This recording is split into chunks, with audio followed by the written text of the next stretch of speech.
As you can see, we've got a chronic case of my kales being completely destroyed by caterpillars. Completely. It's just one caterpillar right here, you know.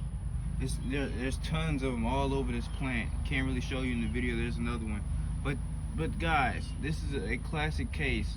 Caterpillars destroying this crop. As you see, the weeds got too bad. I'm gonna take care of all of this, but let me show you how to get rid of these caterpillars, man. All you gotta do is every single day, just completely overwhelm your plant with water. Completely just take the water hose and just hurricane your stuff. Just spray it so far, so hard, so pressurized. And do this every single day and watch your leaves on your kale grow back. I'm gonna show you. All right, watch what I'm doing here.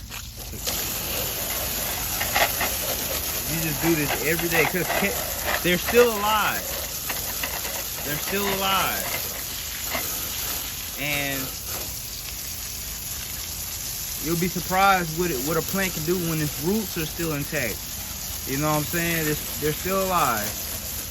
And these babies, when they're full of leaves, they look a lot better than this. You know what I'm saying? They look like a skeleton right now. So just do this every single day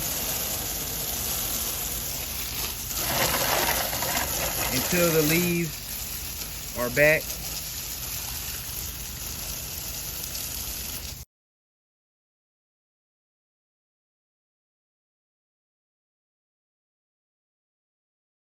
Poor buddy that was right here unfortunately did not make it.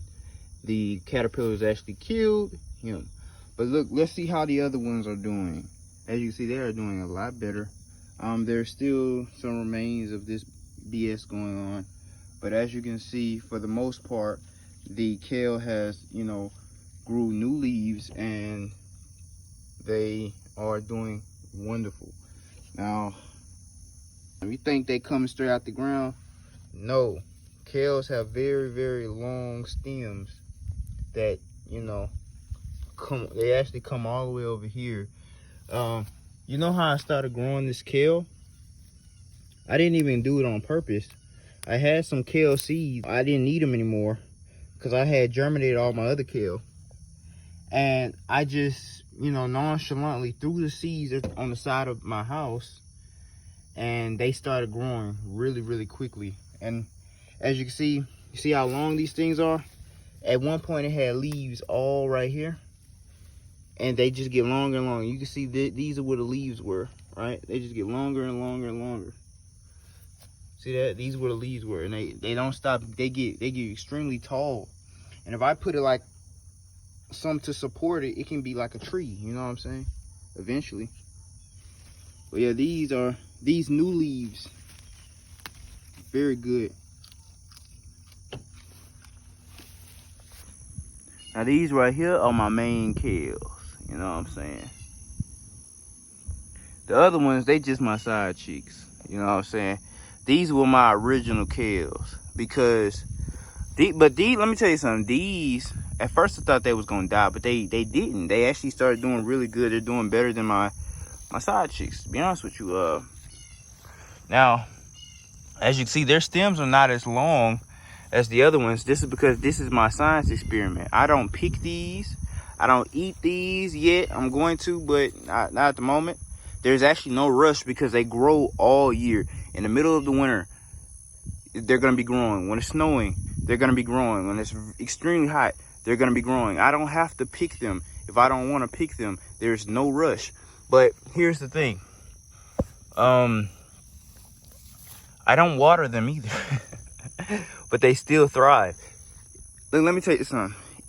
If you don't have no land, if you live in apartments, don't matter. Grow kale.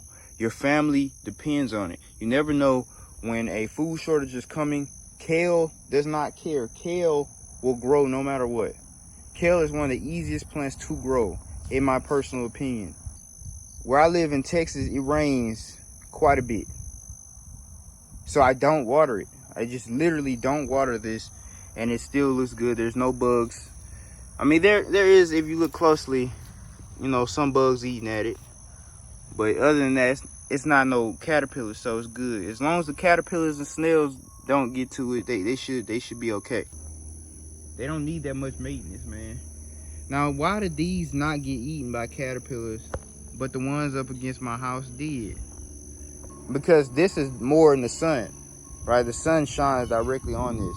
Back when the ones against my house were getting eaten by worms, there was so much weeds and a lot of shade that can, you know, give those worms a chance to destroy my crop.